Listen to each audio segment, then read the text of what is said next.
Another question. I want to grow rocket in bed, 75 centimeters. How to manage weeds? Thank you. I mean, just stale seed bed. We're talking about that and from the field. Did that go up today? I believe it did. Let's just check. Did I put that up? Spreading compost. Because we just laid our tarps down. So stale seed bedding, number one. And then you could do flame weeding, with crops like arugula. Yeah, so that's vlog 9 at From the Field.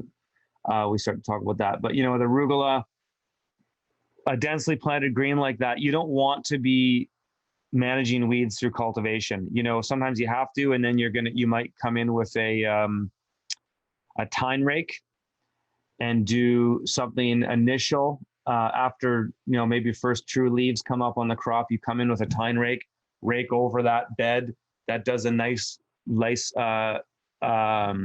cultivation on the soil, and you do pre-emergent weeding there, right? So you're going in and just cultivating that soil in between your little rows with a tine rake, which gets everything, but it doesn't knock your crop down. And then you might come and do it again before the foliage gets to the point where it's covering the soil. And at that point, you're fairly safe. If your crop can get that ahead of your weeds, then weeds won't be a huge issue for you. And if they become so, like let's say your arugulas, you've done some sort of, you did some stale seed bedding, which is your number one plan of attack. So either tarping and flame weeding or both. I do both sometimes. And then you plant your crop. You get your cotyledons that pop up first, then your true leaves come up. Once that crop looks fairly stable, you get your tine rake.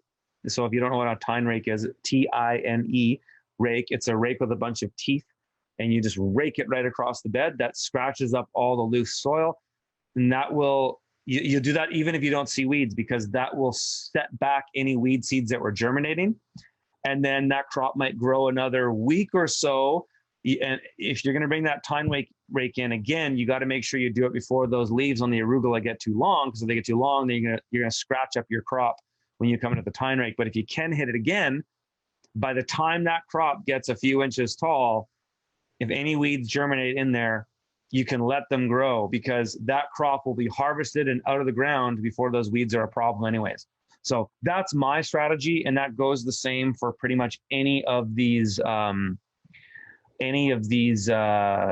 leafy green, baby root vegetables, any crops like that, any direct sown crops. That would be my exact strategy. I wouldn't do that for Salanova.